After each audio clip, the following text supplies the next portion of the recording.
Never mind, I'll find someone like you. I wish nothing but the best for you too. Don't forget me, I beg. Let me turn that off. All right. Hello. I was How are spent you? the last 2 minutes into Adele. I didn't expect that. No, I mean, fair enough. It's a banging song, though. I just thought of it. Yeah, it is actually. A nice song. Yeah, it's just like every now and again it just comes to my mind, and I think, blimey, her vocals in that song were amazing. Oh yeah, So definitely. I don't know how it's related to the movie we're watching today. Well, reviewing today, but I found it fitting. Yeah, you could find some way to visit, I guess. I just didn't expect it. Yeah, I mean, if you love the film, then it's someone like you could sing the song to the movie. I don't bloody know. Have you seen that? Yeah, we'll say that. Yeah, we'll say just as a piece of explanation. Hello, guys, and welcome to the Big Screen Podcast. Today we are joined by regulars now, I guess I can say, because you guys are our first recurring guests on this channel, Joe Deacon and George Poupart, as I butchered last week because I said Joe Poupart and George Deacon. I messed that up massively last week. How are you guys? I'm doing pretty good, thanks. Yeah, really good, thanks. Yeah, so last time we reviewed, what did we even review? We reviewed Star Wars. Yes, ages ago now. It feels it feels. Well, I actually looked at the channel the other day and I was like, "Oh, that was last week, wasn't it?" And then it said 1 month ago, and I thought, "What the hell? Where the hell is that time gone?" Trust me. But yeah, this week we're reviewing Dune, which I know one of you at least really likes, as I said ironically in a group chat, because you said something along the lines of, Joe, that you were really looking forward to rewatching it. Was that true? Have you rewatched it before? I have rewatched it since seeing it the first time. So I've seen the film twice now. Yes. Did your thoughts evolve on the second time? Not really, to be honest. I remember because I probably knew a bit more about the story than you guys did, because you said you went in blind, didn't you? Yeah. I knew a little bit. I'm not an expert, but I did know a little bit because I had read a comic, which is kind of like an adaptation of pretty much the first kind of 2/3 of the film. It was kind of that comic was pretty much that, and then there's kind of going to be installments later on. So I had read that beforehand, so I knew a little bit of the story. But it did take me a while to kind of get into it, because the first half hour is a lot of kind of setup. Yeah. But at a point, I just kind of sat back and just really appreciated what the film, what it is, its scale, and just how just impressively put together the whole thing is. And I thought the second viewing, that first sort of half hour, would kind of flow better. It actually didn't really. It still felt the same. So maybe I do just think the first half hour was quite clunky. But I had a similar kind of feeling in both times. Didn't really kind of gel with it at the beginning, but as it went on, I just sat back and just really enjoyed the ride. Ironically, I was a bit different. I preferred the first half, and in moments in the second half. So, yeah, a bit different there. George, what was your experience like? What did you think? Yeah, I mean, overall, I liked it a lot. It was definitely an experience watching it in the cinema and IMAX and everything. It was really. I'm glad I watched it in the cinema instead of on my laptop. But that's the thing with the film for me, is it's it is an experience. It reminds me a lot of Tenet or something like that, where I appreciate it and I really liked watching it, but it's not something that I'm in love with. So I'm sort of, I guess I'm halfway between you two, I guess. Yeah, I can appreciate Tenet for the story and how it was made, and I love Christopher Nolan's films, of course. And I think it's so much better watching films in IMAX, I've noticed. Of course, there's a massive improvement, but just how it kind of grips you into a story, and it just wows you more when it's in IMAX. I feel I watched last night in Soho today, and the IMAX was beautiful, and I think it's the best movie for IMAX.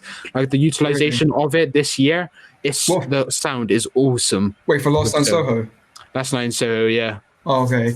Yeah, I mean, I kind of get your comparisons to Tenet, but I don't think it's exactly the same, because I feel like Dune. No. Yeah, it's very kind of big and very kind of self-important. Look at me. They're both kind of like that, but to me, Dune feels much more like it needs to be, because it's this huge world with so much scope, so many characters, and it doesn't feel too kind of pretentious about it. When Tenet, on the other hand, I think did a little bit. I think it did feel a bit more like Christopher Nolan's, just like saying, "Look how clever I am." But in doing that, Yeah. it just crafts a story which didn't really make sense. Although it was very impressive to look at. But Dune, I don't think is the same case. I think it is very, very impressive, and also it doesn't feel just like a director's just trying to make the audience think how clever he is. It just feels like didn't even know if he was made to make this film, in my opinion. Yeah, I find it really hard to follow what you just said. And Dennis, the director of this film, I'm not even going to try and pronounce his name until we actually get to the review, because my God, that is some second name. But yeah, you touched upon the pacing there and about the length. I was amazed to find out that this film is double the length of the 80s version, yet only tells half a story. Yeah, like I think it's more like 10 minutes longer than double the length. Oh, okay, I've heard wrong.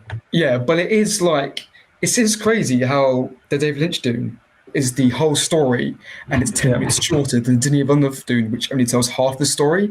And it's just, you think back to the 80s, like, how the hell, like, did they think to take this ambitious of a story and just make it? Because, like, the effects obviously were not ready for that kind of scope. So it is really kind of confusing to me. But I'm glad we finally have this version.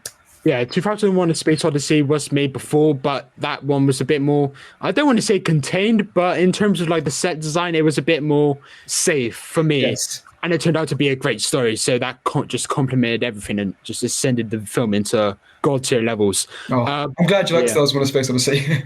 Oh yeah, I appreciate a great film. Like I have my preferences in terms of the best sci-fi film.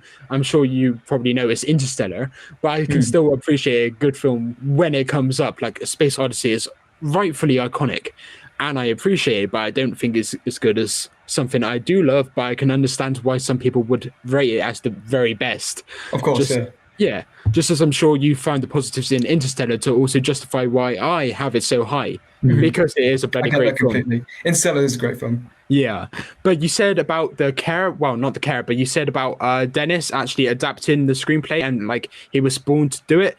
I heard he said like he wouldn't be able to live without having adapted Dune once. He said something along those lines. Really? Like he was always destined to adapt Dune. Yeah, something along those lines. And I just think it shows the amount of care that he did have for the film, like the duration.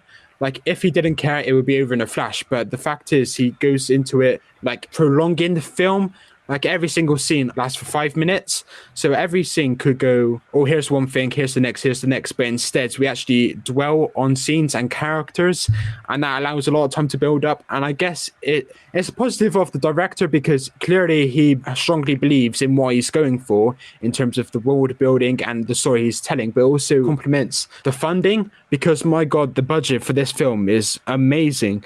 And they must have had a lot of faith in the script. Yeah, that's what I'm so glad about, like, that this film exists, because, like, I feel like there's not like that much risk when it comes to kind of Hollywood like blockbusters anymore, like spending this like a lot of money into something which so easy. To be honest, a lot of people could have just not turned up to Dune, because if you look at the track record for like films like this, like not many people showed up to Blade Runner 2049, and just like Ad Astra wasn't really like, I don't think it was really that big of a hit. So just like sci-fi films like this don't really get a lot of attention, but I'm so glad that like they just went with it. You know what? Fuck it, we'll just do it anyway. I agree. It's like, and it's paid off. Yeah, and Denis Villeneuve. I don't even know. It's Denis Villeneuve. That pronunciation is not how I'm saying the spelling, but okay, I'll take your word for it. He's quite a popular director, and you just mentioned one of his movies there, Blade Runner 2049, and that is another really popular film that he's off the back of. This is his first film since then, I believe. Yes. And again, that was another insanely popular film. Admittedly, I've only ever seen 2 films from him, one being Dune and the other being Arrival. Arrival's great.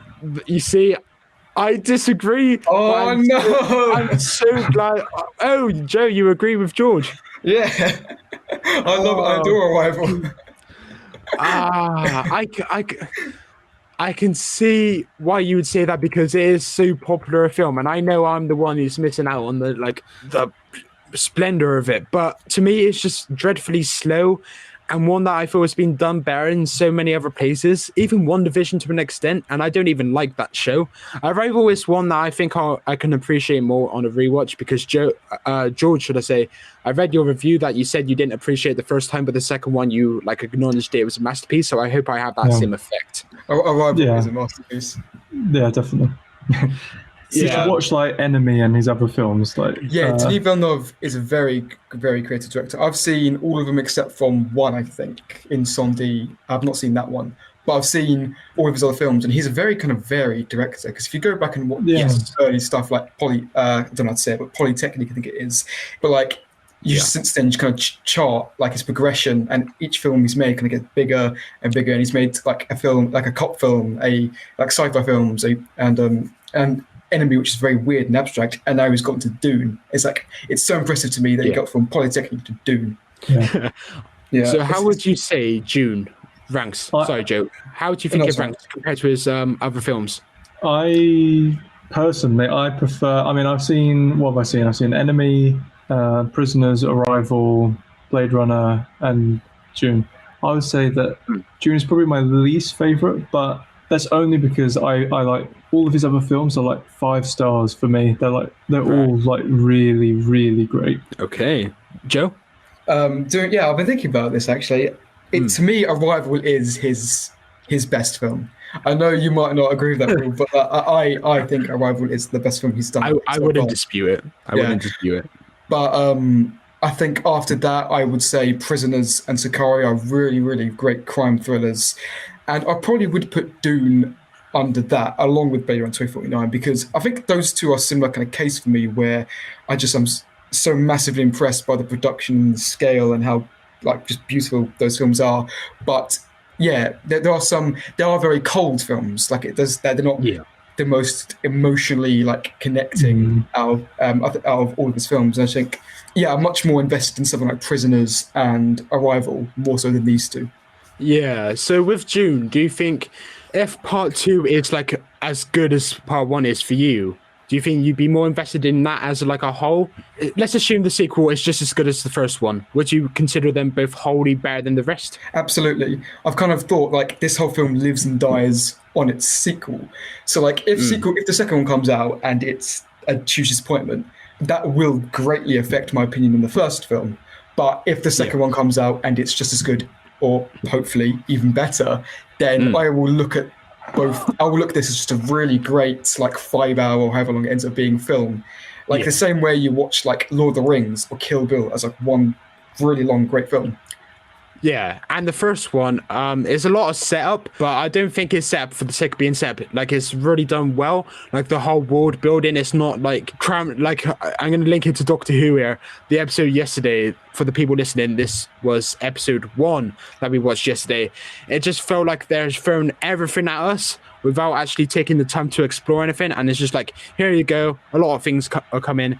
Deal with it. But Dune actually kind of takes the time, as I said earlier, to build up the characters and build up the scenarios and build up the situations. And I think it does that really well because I am really invested in Paul and his family. Paul being played by Timothy Charlet.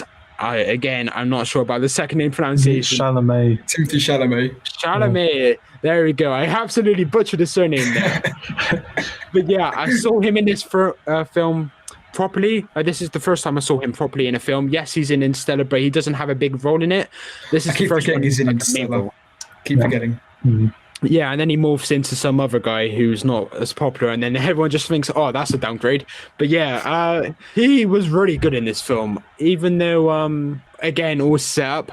He was like the ducal heir of this or something in this film. The ducal heir. He's the heir to the throne of something. Yeah, he's the son of Oscar Isaac, who was the Duke. Yeah, so he's a really important character, and for such a young actor, both in actuality and physically, he pulled it off really well, and he nailed the paranoia scenes later in the film where he's truly getting overwhelmed by the Zendaya flash forwards. I think he's in like a tent, and he's like being overwhelmed. I really love that scene, and I think he's finally like spreading his wings of acting a bit, because other than that, he's not really, a grandstand actor compared to some others, I would say. Yeah, I definitely agree with you there. Sorry, go ahead, George. I've seen a few of his films, and he's actually really good. Like Beautiful Boy is a really good film that I like, and it's mainly because of his performance. So I think he's quite good. He's young, but he's really good, and he's good in Dune as well. Of course, yeah. Yeah, how old is he? And I'm gonna have a look. He's probably like 20. He's not my 25, favourite I don't know. performance in the film. Like I think Excellent like, guess. 25. 25. Yeah, Really? Right. Well, Okay. Well done. Go on, it's not, John. my, it's not my favourite performance in the film. I think like I much prefer.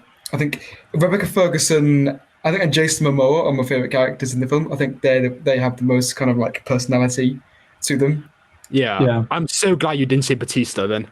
Oh, I would have been like, fuck off, get out of here if that's your favorite character. Oh my god, he's such a negative.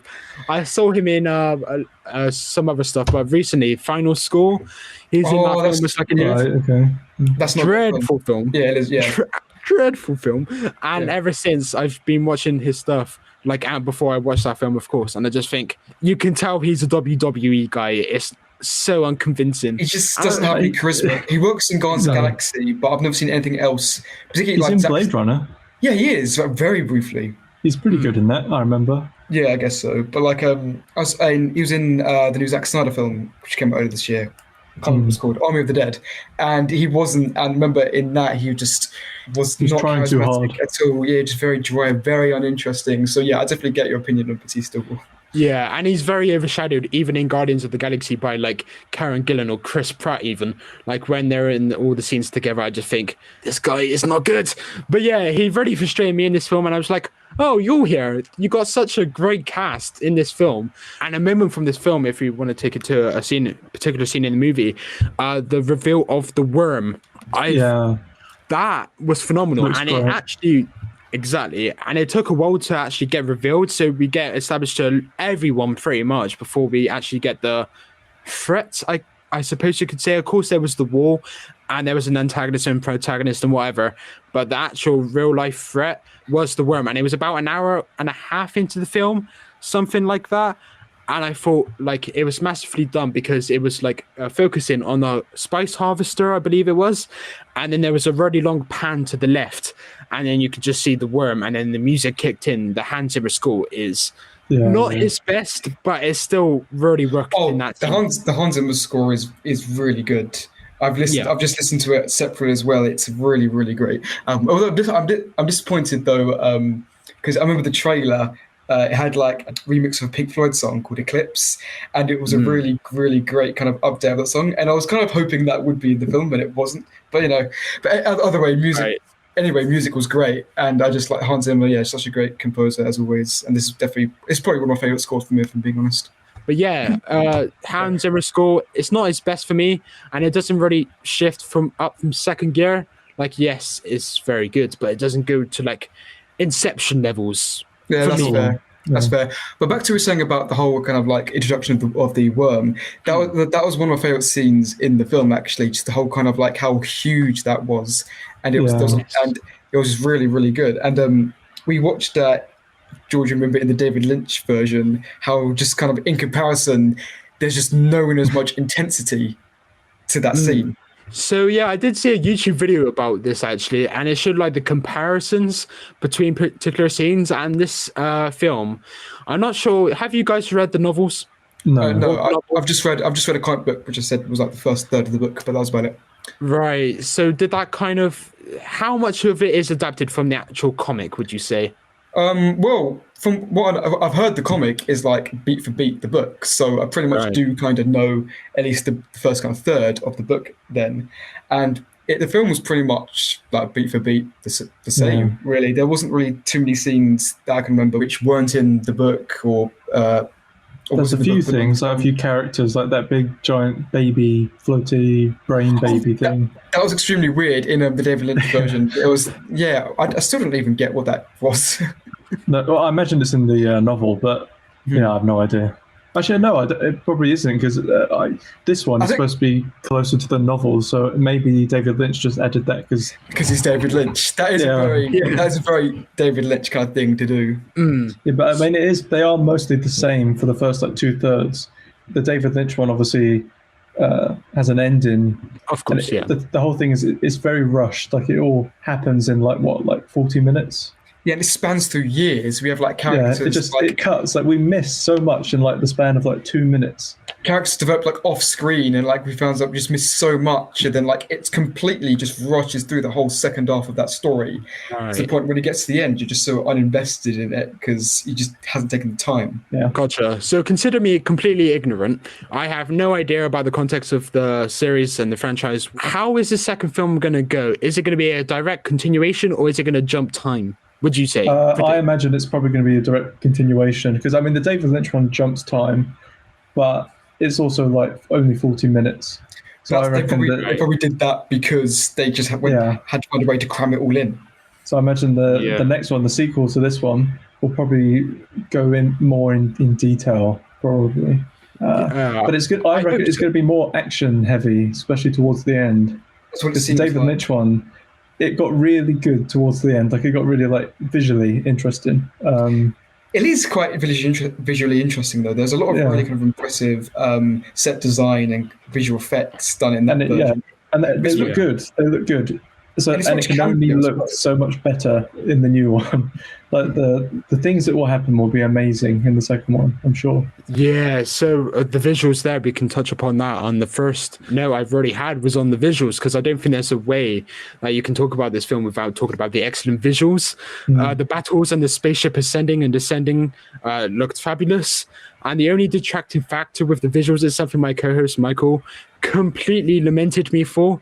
He said I was shit, a useless review, and that he couldn't believe that I was his co-host. He literally tore me apart, he ripped me a new asshole, and he's like, "Fuck you, Will, you are crap." But in all seriousness, the spice, it's like an element of the story, the spice in the air and like the harvesters and whatever. I bring this up now because at the very start, you can see the spice in the air, and it leads to a criticism I had, and I said this in my review. And of course, I haven't rewatched it, so I can't really say with the additional context if it's less noticeable. But to me, it looked like it was just like a sand filter had been slapped on top of the film when outside in the desert scenes. And that was apparently the spice, which I can understand. But not only is it still distracting, but I don't think it looks good. Like, if you're going to have something tangible in the air, yeah, it looks so flat that it looks like a filter. I think you have a major presentation problem. And yes, the visuals in the desert is phenomenal. But every now and again, during the big screen experience, I just thought, man, that's distracting me. And that's really bugging me. Is that the spice, first of all, or has he got completely wrong? And did you guys notice it? I didn't notice that, I don't think. I mean, I don't have a problem with any of that. I mean, that's quite fair. But I think, of course, in terms of visuals, there's going to be one or two things which aren't right. But I think overall, like 99% of the time, the visuals are just fantastic. Yeah, it might be a problem with just the cinema screen, to be honest with you. Or Michael is just like going nuts. Like, we're thinking something into existence, and it is really just like a cinema problem. You know, the first time I saw this, I watched this in a really shitty cinema screen. It was like, It was dirty, the screen was dirty, and the sound mix was horrible to the point that you couldn't understand things it was saying, and it was not great. And but the second time I saw it was in a much nicer cinema, so that was better. But it was, it did. I remember the first viewing, the film looking really murky. Like, I thought it had a really kind of brown color palette, and it does a little bit, but it was like really, really worse the first time I saw it. But while we're on the topic of actors, kind of, we have touched upon it. I do like the inclusion of Jason Momoa. I don't know these bloody pronunciation. Jason Momoa. Damn it! I was just saying it, and you said it. Yeah, well, I said that first. He didn't fix the pace. Again, I do have a problem with the pace, which we'll get onto, I'm sure. Though his scenes did break up what was otherwise a slow story and slow world building. His scenes were great, and he was almost like a father figure to Paul. For those who don't know, again, he was played by Timothy. So yeah, it gives some added humanity, which I always love, and grounds what is otherwise a film that feels very distant when it comes to grounded family plotting. Yes, we get the mother, but that's so few and far between. That being said, I do like the conflict between her and Duke Leto on whether Chandler is worthy or not. To see the Duke so hopeful before him descending into anger towards the mother on how she raised him was interesting. Though, if I'm not mistaken, that comes towards the end of the movie, too late in my opinion. But again, I do think the inclusion of Jason as that father figure that he never really had, because his real father was off doing stuff. But yeah, I thought that was a stroke of genius from a writing perspective. And again, like the film was so epic, so to have something so relatable was actually nice. And I don't think there's many other elements of this film that feels grounded and realistic for me. What do you guys think? I agree with you on Jason Momoa. He's definitely one of my favorite characters in the film. I thought he was the most kind of like just fun and like it's just one of the more memorable ones to me. And then we look at that character Duncan in the Lynch version, and he just is not just. He's just a guy. He was very forgettable in that. Like I think if it wasn't for the fact that I had seen the Denis Villeneuve version, I probably wouldn't even really clock that character. Yeah, he's just a guy in Right. and he dies so unceremoniously in the David Lynch one. He just he gets shot in the head and then just it's like bang, dead, gone. Yeah. Instead of this one where it's like a Gives him a proper whole like subplot. cinematic sort of movie death. But like, yeah, film is- Jason Momoa, that works because he adds a lot of levity to like quite a dreary film, Absolutely. and I think so that's when his death works a lot better because of that, because he's sort of like the ray of sunshine that's just gone out or whatever. But we found this overall when watching the David Lynch version, didn't we? That we wouldn't be able to understand it if we hadn't seen the new one. Yeah. Like we were saying lots of times, that if we went into that film completely blind, we probably would have been completely lost as to what happened. Yeah, the thing with the new one, I mean, they're both similar. They're both like the same story, obviously, but like just the visual storytelling and the way the new one tells it makes it so much easier to understand. Sure, it's a bit clunky in the first like half an hour or whatever, but that's nothing compared to the entire film, the David Lynch film, which is all like exposition and like, don't inner wanna watch it now. monologues. There's so many like inner monologues. Oh and yeah, it's, I like, forgot about that. Like the And film it's is like- like 50% voiceover. yeah, and it's so like Christ. annoying. But the new one, obviously, I don't remember it having any. But if it did, I can't remember. I think there may have been a bit towards the start, but I may be misremembering. Joe, do you know? There wasn't.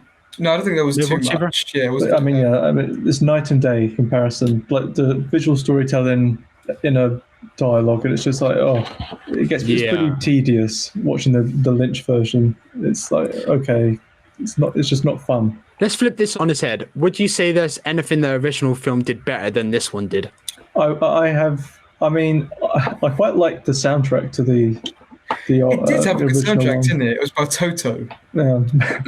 I kind of liked the. I think he's called the Baron, the guy that looks like the monster Yeah, from the the Two Baron, yeah. Doctors, the ginger flying guy.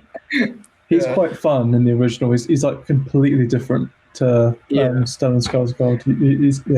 He's like a great big silly man who's laughing and spitting everywhere. It's a lot of fun.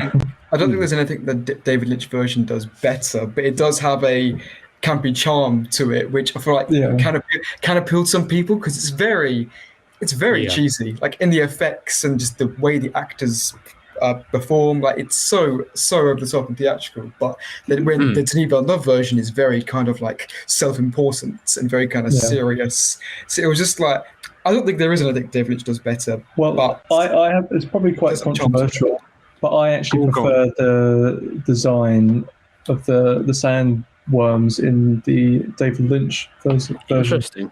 Yeah, I mean, I obviously really like the this one. new ones like CGI and everything look better. Of course, yeah. But I like the design for the old ones. They're a bit, phallic looking. yes. But I like it. I like. It looks cool. The effects of them were quite decent. Like there was decent like puppetry and kind of animatronics going on. But whenever we would have like characters on top of the sandworms, there was a lot of like really awkward kind of blue screen being used. But as you were saying, George, earlier, like I'm imagining that in part 2. I feel like that all those sequences that we saw in the climax, They're going to be amazing. It'll be incredible. As we're on the visuals, this is my final note really on the visuals. I'm sure you guys might have something else to add. But in terms of like the invisible shield that was like blue or red depending on the contact and the actual like sheer brutality of each hit, I really enjoyed that as I came to really appreciate seeing how much effect each attack quote unquote had on each character. And I guess it kind of gave some reassurance, but then it established very early on that the shield doesn't like protect you from everything. So I found the harder you hit, the more it protects you. So if you go in really slow, you'll get them basically. Which is it's an interesting concept. Have you seen, like, I take it you haven't seen the David Lynch shields? Yeah, I was going to say, comparing it to the Lynch version again, like, again, as you said, George, it's just night and day. It's like the Denis Villeneuve version, the effect in that is so just subtle, but it's so over the top. Like, they're in this just massive kind of like block. Yeah, it's like a transparent cuboid. You can't really see what's happening. And it's so weird. It ruins. It's like Minecraft, like that sort of like level of block. It is. Like, it just ruins the action. Really, you just can't tell anything that's going on. This whole effect just completely ruins it. When in the Berlin version, it's so subtle. It's very 80s, and it's it's campy, and it would work on something like classic Doctor Who probably. But when it's like a film, you need to see what's happening. It's just a bit clunky and a bit silly. Yeah, well, the best way we can describe the Lynch version to you is like imagine Colin Baker. No, imagine Colin Baker running around. That's the best way we can. It's the two doctors. You evil murderer! Yeah, that's why I just think of Colin Baker. Oh dear God, that scene is fantastic. David Lynch's Dune is literally the two doctors, but with a really high budget and really weird.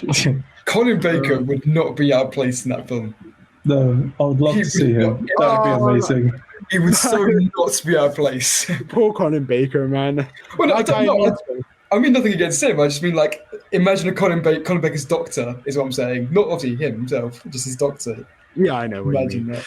Yeah, but Zendaya, I predicted from the off that when I was watching that she was going to be at the end and not like halfway through or something like that. So I just thought, yeah, she's not getting established in this film, but she kind of does. She gets introduced in the final 20 minutes. And I guess it kind of flips on its head the expectations of her, because what we see of her in the flash forwards is her at the very end when they're walking off into the sunrise or whatever, and it's a really beautiful shot. But then when she's actually introduced, it's really kind of flat. Like, she gives like a really flat, unimportant performance. She's just like a follower of these elders, I guess you could say. And I guess I like how underwhelming it is. Like, she's built up from the visions, and when you see it, it's like, oh, there's Zendaya. Like, yeah, and not a big deal's made of her. The deal that's made of her is literally just like, oh, you're not what I was expecting, but I'm gonna roll with this, you know. And I really enjoyed that. But yeah, I think she's a great actress. She didn't have anything to do in this film. I mean, I thought she was like, I'm pretty sure she's like in the film for 7 minutes or something like that. But obviously she'll have a lot more in part 2. If it's anything like the David Lynch version, she plays a bigger role in part 2, sort of. Yeah. I mean, in the David Lynch version, that character is basically just I can't remember anything about her. Zendaya she shows up. Right. Zendaya in this film was way more of a presence than that character. Oh yeah. Jesus. Nothing against the actress in the other one. It's just that she's literally got nothing to do. And ironically, for 5 of those 7 minutes, it's probably her just watching Paul do the fighting in like a Black Panther-esque battle at the end, which, by the way, is a scene I absolutely adore. That's a good point, actually. What scenes do you actually kind of gravitate to when you think best scene in this film? I think I got 2. My favourite scene is probably at the beginning. That I can't remember what it's called. The box, when he puts his hand in the box. That is good. That's a great scene. Yeah. I really like that scene a lot. And then the when we first see the sandworm, that scene, I would say. So those 2 are my favourites. Good choices. I like the scene with the sandworm and the scene in the tent, and Also, I love any scene involving the Baron. I just thought he was such an intimidating kind of presence, and the way he floats in the air was really creepy. So I think any scene that involved him was one of my favourite scenes. Yeah. By the way, completely off guards. Yeah, go for it, George. Oh yeah, Joe, we were saying in the David Lynch one, he's got like that Scooby-Doo sort of contraption that makes him fly, and in this one, he's like, in this one he does have that as well, but it's a lot subtler. I was just like, maybe they're just going for spectacle here, but if there was actually narrative reason why he could float, it's like tiny little it's like a robot thing. I'm pretty sure anyway.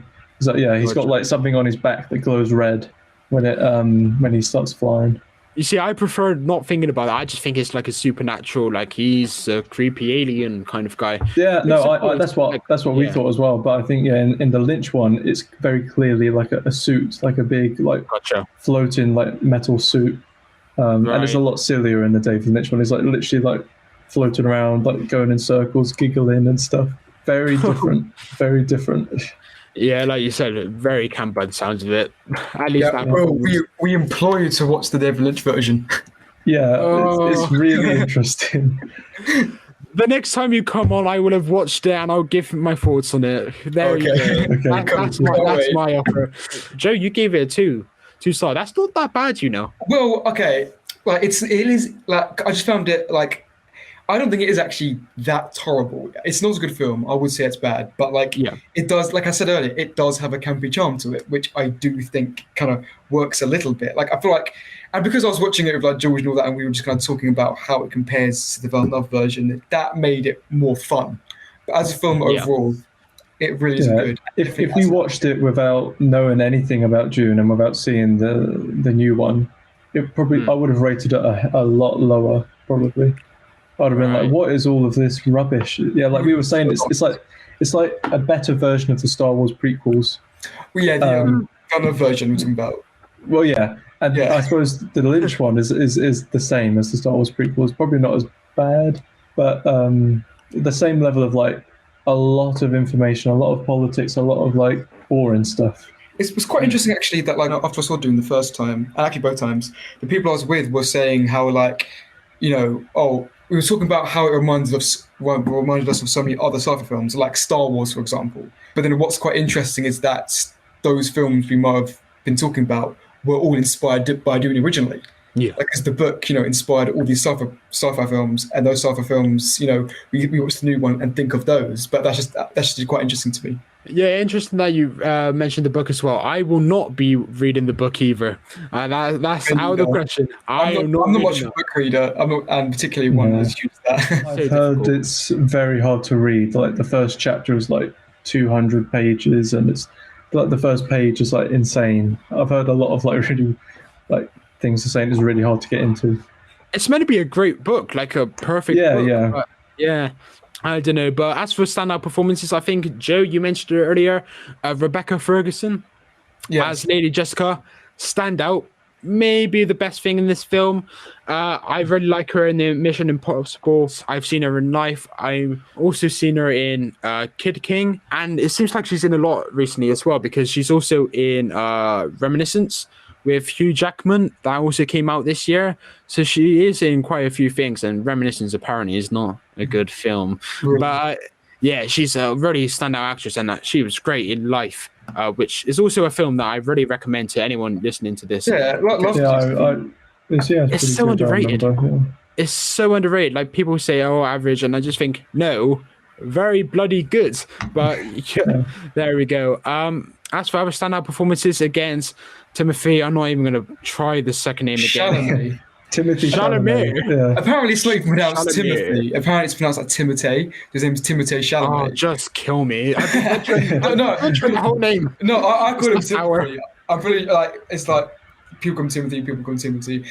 Like it's like calling it Dune or June. Like it doesn't really matter really. Yeah. I just say June. But even when I say June with like a D, I still get confused because people kind of think, are you on about the month here? And I think, no, Yeah. June. Have you seen June? But then it still sounds like J. Dune. Yeah, it's Yeah. very, very similar. It doesn't Let's really just say matter, I like guess. D-O-O-N, like Mike would, like in his thick northern accent. Dune. That's how he would say it. Dune. You want to say Yeah, Dune? let's do that from now on. Yeah, Dune. We have to like summon our inner Michael. Oh dear God, that's a scary thought. But yeah, final thing really for me is the pacing. And I don't really want to end on a negative, but I'm sure you guys have a positive that you can just muster up to end us on. But yeah, I think the biggest detriment this film has is absolutely the pace. I felt that there was a handful of moments where the film could have ended, providing some earlier scenes have been chopped, since I do like the Black Panther-esque battle towards the end. It just went from action battle sequence to a more relaxed tone, which could have been a great way to end, but no. The cycle repeats about 3 times, which is frustrating. what we do get towards the end is worthwhile, but it doesn't mean that the pace is justified for me, at least. To me, it just means a lot could have been chopped, and by that I mean condensed, really. And as I said towards the start, like every scene goes on for about 5 minutes, so it has no urgency to get up to the next thing. So it doesn't go from one plot to the next over a runtime. It just pads the plot we're seeing at any given time. Do you agree? I doubt you. Yeah, I mean, the thing with the pacing is it's quite a long film, and there's a lot going on in it. But it's also part one of two.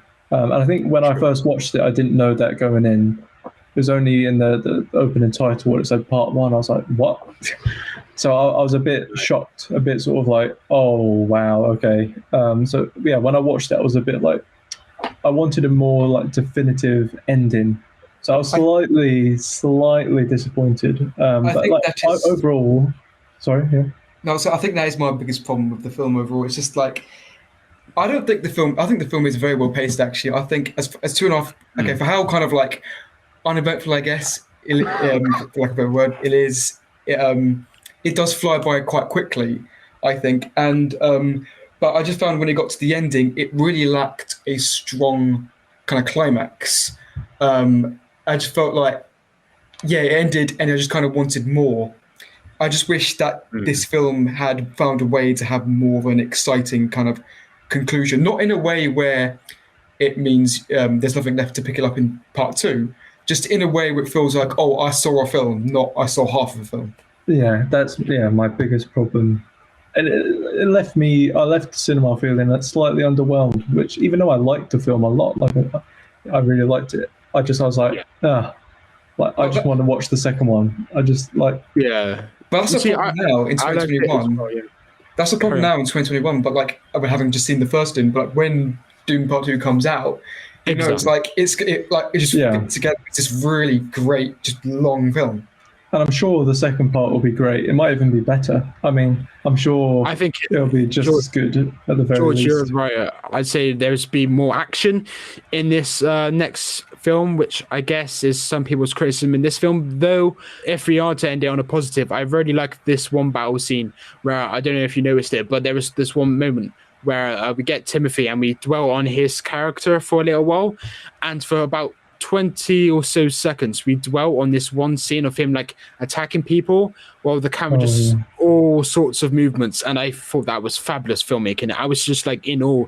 Like, it took me by surprise. I was like, holy shit, that's a magnificent little bit of filmmaking. Yeah, I mean, that's what gives me hope, because like that's obviously something that's going to happen in the second part, and in the Lynch version you see that, but it's very sort of, I mean, it looks good in the Lynch version, but it's very sort of uneventful and chaotic. So I'm just looking forward to seeing like the most cinematic version of the Lynch version as possible. And towards the end of that, like I won't spoil it, I guess, but I'll say that there's a lot of like huge epic cinematic stuff, like worm stuff, and so I can only imagine what it will look like. So it gives me a lot of hope. And this is like back to what I was saying about like the my biggest problem with like, it does feel like it doesn't have an ending. But if I do spin that into a positive, it did make me really excited for the second one.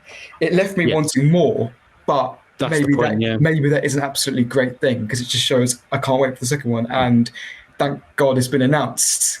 Last week I was like, yes, we're finally going to see this story end like it deserves. Yeah, imagine if it didn't get a sequel, how horrid that would be.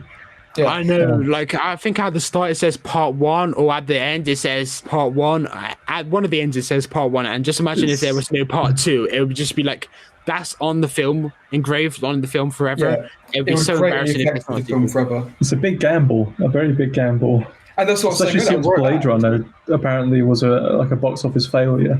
I'm glad they looked at that and thought, this is a huge risk, but we're going to do it because we have faith. Yeah. So is there anything else you would like to touch on that we have not touched upon today? Not really. I just think... I think we sort of covered everything. Talked everything, really. And like I was saying, I think Denis Villeneuve is just the perfect fit for this film, in the same way that I feel like Peter Jackson was the perfect fit for Lord of the Rings when it came out. Just was like this kind of like really dense, long kind of book. When the case of Lord of the Rings, 3 books, but we have this filmmaker who's just kind of like taking it and making this huge blockbuster from it. Like both these filmmakers, just the perfect directors. And apparently it's his passion project as well. Yeah. And like I've seen so many behind the scenes like interviews and stuff like that, and he's very passionate about it, very hard, like dedicated to the book, the novel, and all the actors as well seem to be like they respect it. And I just think, like Joe said, he is the man for the job. He's one of my favorite filmmakers, and he's one of the best filmmakers working at the moment. Absolutely, like he's up there with Nolan and everyone. So yeah, like you should definitely watch some of his films, especially his early stuff, because like it's very different. I recommend. It's piqued my interest. I recommend. That's really good. I was going to say, I recommend Prisoners, and like, do you like abstract, weird, what the fuck was that films? Absolutely, of course, yeah. Yeah, then watch Enemy as well. Enemy is so good. I love Enemy so much. Right. Okay. So if you're hyping this up and it turns out to be crap, I will personally blame you. I was fine. Yeah. Do that. I'm sure it won't. But yeah, that wraps up the review of Dune, or Dune, should I say? Dune. And as Michael put out a tweet on a few days ago, so it's given us 2 days to actually accumulate some audience interaction. So there's quite a bit. It did start slow, like we got like one reply in the first 6 hours, and we thought, oh no, it's a bit of a flop this week. But then the floodgates opened, and then there were bloody tons. So last week we did the Halloween franchise, and we reviewed Halloween 2018 and 1978, I believe. And the one of 1978 took so long to read out because there were so many. So I will rush through Dune audience interaction. So Trini Bev said, I watched at home, so not the IMAX experience. I felt the visuals were cool, but stuff was happening on screen to people I had no emotional connection to. And such a big reveal was made of the poison tooth. Yeah, Big Bad simply recovers in a pool. Sure. Do you guys have a better opinion on that? On whether that's true? Well, I will agree with what you said about the emotional attachment to the characters. I felt that as well. I didn't really feel like I was watching a character. I felt like I was watching a vessel. That might be a bit harsh, but you know what I mean. But yeah, the pool thing. I don't know anything about that. I mean, I guess he's an alien, so sure, why not? Yeah, but Jim the Jim, and then his Curly Jim Sam. I love the name, mate. He says, I liked how well it distanced itself from aesthetically from Star Wars, which was always going to be challenging considering how many of his ideas Star Wars nicked. Wait, what? Yeah, Star Wars did nick Dune, I guess, because Sandworm. First episode of Series 2 of The Mandalorian is basically Dune. Oh, that's a good point, yeah. Accusations. I've only just thought about that, really. I mean, in the first Star Wars, you see a skeleton of the Sandworm. I'm sure that's a reference to Dune. Well, the whole desert planet idea probably came from Dune. All right, before we get copyright strikes by the studio of Star Wars for slander, he also goes on to say, decision to adapt 2 or 3 of the book, 2/3 of the book, should I say, got confused there, meant it felt somewhat unstructured. I would strongly disagree about that. I felt like there was a distinct structure there, and lack of a structure, I guess, like we haven't read the book, so we can't really give a educated opinion on that, but I wouldn't agree. I think it was well structured. Not well paced, in my opinion, but structured, absolutely. I think it's well structured. Yeah. I've got no complaints. Jim, you're chatting crap. Elise Aubrey said, yeah, if you're a recurring listener, Jim, I'm so sorry. Please like and subscribe. Elise Aubrey says, I found it to be a great movie, but a bad Dune adaptation. Wow. Also, I'm very worried about the next part. It said they're going to be free. Wait, what? It says they are going for free. Yeah, I think he wants to make a trilogy because, like, I know there are 3 books, but like he could adapt one of the second 2 books and make that the 3rd film. Yeah. They said, however, part 1 is already past halfway on the book, and it felt a bit long at times. So how is it going to be part 2 and 3 with less material? Sure. And Steve Wasling says part 3 is supposed to be Dune Messiah. Well, I don't really know much about Dune, so I can't really comment on that. Yeah. But nobody clue. Then Matt V said, mostly excellent, great characters, although I found Chamler and Brolin's performances lacking. fantastic world building and a good sense of pace. Between the attack on Arrakis and Paul, me and the Freeman, I found it a little padded, but there were no other major problems. I can agree with that, to be honest with you. Then Dr. Ocko said, I thought it was good, really enjoyed it. Oh, but this is where it gets controversial. He says, but in the end, I think I prefer Lynch's version. Despite Ooh, interesting. Now that is a hot take. That is a hot take. I mean, I say the Lynch version for a lot of people is kind of like a cult classic, I guess. Yeah, I can definitely see the appeal in the Lynch version. Yeah. We had so much fun watching it, so I guess that yeah, sure, why not? It's so bad it's good, I guess. The saying goes. In I a mean, way, for us, yeah. Fair. Agent Pumpkin says, I really enjoyed it. Visually, it was stunning and some good, strong performances.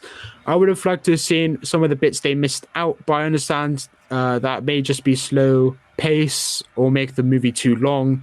I was disappointed not to have seen Guild Navigator. I have no idea who that character is, but I guess it's some like established book character that they didn't adapt into the film, I guess. Yeah, I can imagine. That's a guess. This is what Excelsior has to say. I thought it was really, really good. Definitely one of the best sci-fi movies I've seen in the past few years. Very heavy on establishing the characters and universe, but it does so in a very engaging way. Can't wait to see where the series goes. And then Steve Wassling makes his own tweet to say, I thought it was incredible. I was practically on the edge of my seat, focused on it the entire way through. Like both Blade Runners, I think I love this film because of the feelings and mood it creates above anything else. I just felt immersed in this world. Fair enough. Laura's long-lost cousin, who goes by the name of Official Apex, says, I didn't like the book. I didn't even finish it, which is rare for me, but the movie was riveting. And then finally, the Metal Whovian, who is also known as James, said, I found it to be an epic masterpiece and I'm excited for part 2. So yeah, very few detracting comments there. I have to say the Metal Whovian is a great name. Metal. It's got like a nice ring to it, and then it's got like in brackets James. Aesthetically, it just looks nice. But yeah, that's the audience interaction section. So, do you guys have some conclusions on Letterboxd just to whittle out for the audience? How would the score out of 10? Actually, no, out of 5 for this. We do out of 5 scores. Out of 5? Okay. Well, on Letterboxd, I gave it a 3.5. So yeah, like a 7 out of 10, 3.5 out of 10. But that's a very strong 3.5. Like, I think if it had a better ending, I would have given it a 4. And if I could like connect with the characters a little bit more. Yeah. Like as a spectacle, as like an experience in the cinema, it's like a 10 out of 10. Like, it was great. But like I can't imagine wanting to rewatch the same way I would with like Arrival, Blade Runner, or something like that. I agree. Not until part 2 comes out, I think. Yeah. And then when part 2 comes out, I can imagine I'll personally watch part 1 before I watch part 2, and then I'll watch part 2 at the cinema. Then I'll go back home and watch part 1 and then part 2 again. Yeah. So they're going to get many rewatches from me, and I'm sure many others at least, just to kind of refresh the mind. So yeah, that's a 3.5 for you. How about you, Joe? I think Dune is extremely good film, and just the overall scale, size, and like passion that went into it is like really, really like well done. And as I said, Denis Villeneuve just perfect for this job. If you just look at all his films, it just feels like he was made for this. Just performances, pretty good. Story, like so dense and packed. And I just can't, even though it is unfinished and it did leave me wanting more, I just can't wait to get more in a couple of years' time or whenever it comes out. So really enjoyed it. Can't wait to kind of revisit it. Can't wait to watch them both as one long film. And so yeah, I'll give it a 4 out of 5. Good. That's a good score. So once again, I'm going to be the one who's at the bottom of the pile. You're going to be the meanie. I'm going to be the big mean. But Mike is the one who isn't here because he doesn't like you and hopes for your demise. So I'm not the mean one, truly. Yeah, we've established that at this point. Yeah. No, but he had a track recording, so he's been occupied this evening. But back to me being the meanie, the Wicked Witch. I said... again, it's stuff that I've already said, so I'm not going to read it all out, to be honest with you. All I'll say is the stuff that I haven't said, which is literally the start and the very end. I said I didn't feel the runtime of No Time to Die, unlike many people, though I did feel the runtime of Dune. And then I said Dune, a solid 3 out of 5. 5 out of 3, I was about to say. A solid 3 out of 5. I feel like that I will come to like this more over time, as I did with Interstellar. We'll see. I had more fun with Venom. That would be Carnage, ironically. But that is a weaker film by quite a distance. Someone nodded off in the screening around an hour in. Like, they actually properly snored. And I was like, oh, you're right, mate. So to wrap things up, Dune is a more convincing effort from Denis Villeneuve than Arrival, which I did not like. And then I said Halloween Kills next, because I was originally going to be watching that movie as like a triple threat on one day in the cinema, but then it didn't turn out. But yeah, as for a score, I gave it a 3 out of 5. I believe I said that, but as like a final throw out there, I gave it a 3. So that comes to a 3.5 average. So me and Joe, mate, we literally have to applaud George for having the right opinion here. We're wrong in this scenario. We're come on, guys. Yeah, I'm on. Yeah. Well done. Thank you. Congratulations on having the correct opinion. Yeah, well, Whilst we're on the topic, Michael gave it a 2 out of 5. Oh my God. That's rough. Actually, yeah, I should probably read out his review. I did say I was going to do this. And we always do the letterbox, so I almost forgot this. As for letterbox scores, George Sheard, who goes by the name of Ace Creeper on YouTube, gave it a 3.5. A Bean Soup gave it a 4. Bigfoot Anon gave it a 4. Deacon gave it a Jack Burton gave it a 3.5. Joe Poupart gave it a 4. MS gave it a 5. Matt Hall, who's also coming on the podcast in a few months' time, gave it a 3.5. Harriet Membry gave it a 4.5. Hellis gave it a 4. And Dan gave it a 5. So very positive there, and Michael is definitely that outlier. I don't think a 3 out of 5 is too bad. That's still on the positive side. Yeah. It's definitely not a bad film. But as for Mike's review, just to give it some variety, I suppose. Oh, bloody hell, he wrote a bloody essay. Okay. Throw this one under I just don't get it, or at least it wasn't for me. As someone with zero prior knowledge to the vast Dune franchise, I was almost certainly never going to be the target audience. Likewise, as someone who finds Denis Villeneuve to be more than a little overrated, my overall state for the long duration of this film was bored. I even generally nodded off multiple times. But the thing is, I now understand why you gave a negative score, Michael, because you nodded off. You can't judge a film accurately if you actually nod off. If you're like reviewing something, you've got to watch it. You've got to stick with it. You know what I mean? Yeah, that's true. What I mean. I think you have to give it a rewatch just because you did nod off. But yeah, the film has the pace of a drunk snail. What the? The film has a pace of a drunk snail. I'm going to remember that. I'm writing that down.